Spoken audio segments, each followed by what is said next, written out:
Halo, Halo, Assalamualaikum. Waalaikumsalam. Apa kabar nih Delia? Alhamdulillah, kabarnya baik. Misri sendiri gimana kabarnya? Ya, Alhamdulillah. Jadi kayak gini Del, aku mau nanya-nanya tentang suatu penyakit. Kayaknya kamu lebih mengerti gitu.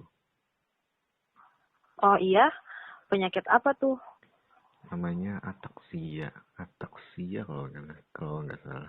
Bisa jelaskan ya definisinya dulu apa tuh? Oh, ataksia. Hmm. Jadi gini, ataksia itu adalah sebuah gangguan neurologis yang dimana disebabkan oleh kerusakan pada otak, khususnya pada sistem keseimbangan dan koordinasi.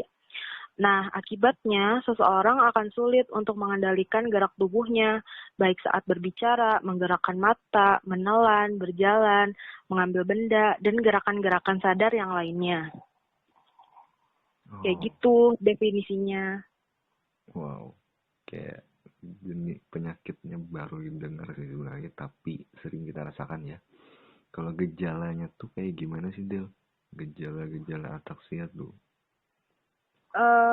Kalau untuk gejala ataksia ini tergantung pada jenis ataksia yang dialami sama pasien.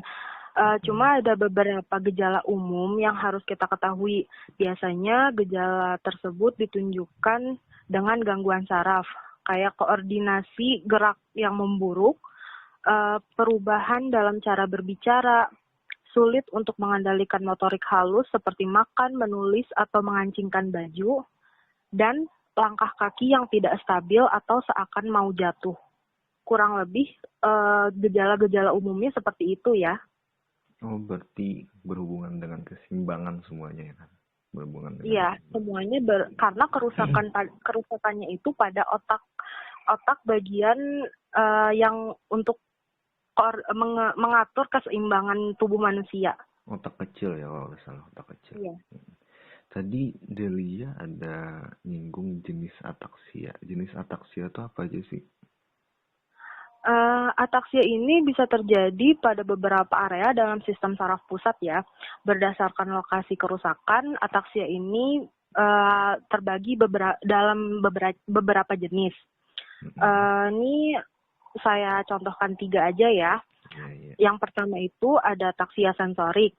Hal ini terjadi akibat terdapatnya gangguan pada sistem somatosensorik, yaitu sistem saraf yang mengatur rasa getar atau posisi. Nah, pasien yang mengalami gangguan ini masih bisa berjalan dan bergerak dengan kondisi mata yang terbuka, karena gerakan terjadi dengan bantuan penglihatan. Akan tetapi, jika mata pasien sedang tertutup, ia tidak mengetahui di mana posisi anggota gerak, sehingga pada saat berjalan ia tidak stabil, seperti orang yang berjalan di atas bantal. Yang kedua, ada ataksia vestibular. Nah, ataksia vestibular ini adalah kerusakan yang terjadi pada sistem vestibular di telinga bagian dalam. Sistem vestibular sendiri berfungsi untuk mengatur gerakan kepala, keseimbangan tubuh, serta mempertahankan postur tubuh dalam sebuah ruang.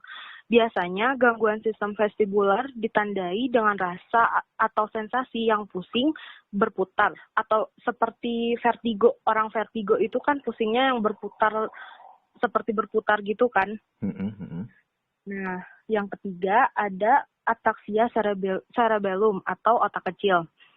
Ini tuh kondisi di mana ketika kerusakan terjadi pada cerebellum atau otak kecil yang berperan dalam keseimbangan atau koordinasi. Untuk ataksia cerebellum, gejalanya tuh ditandai dengan adanya perubahan gaya berjalan, koordinasi tangan dan kaki, tremor, dan berbicara cadel. Kurang Wah, lebih seperti itu ya. wah, luar biasa. Cukup cukup menarik ya tentang ataksia ini. Kalau penyebabnya apa sih? Untuk penyebab ataksia ini, kan karena ataksia ini kan terjadi karena adanya kerusakan atau degenerasi pada otak kecil atau cerebellum. Atau ataksia cerebellum yang memiliki fungsi utama sebagai pengontrol keseimbangan, koordinasi otot, dan gerak tubuh. Beberapa Penyebabnya itu kurang lebih karena kekurangan vitamin seperti vitamin B1, B12 atau vitamin E. Terus juga infeksi bakteri yang terjadi pada otak misalnya meningitis.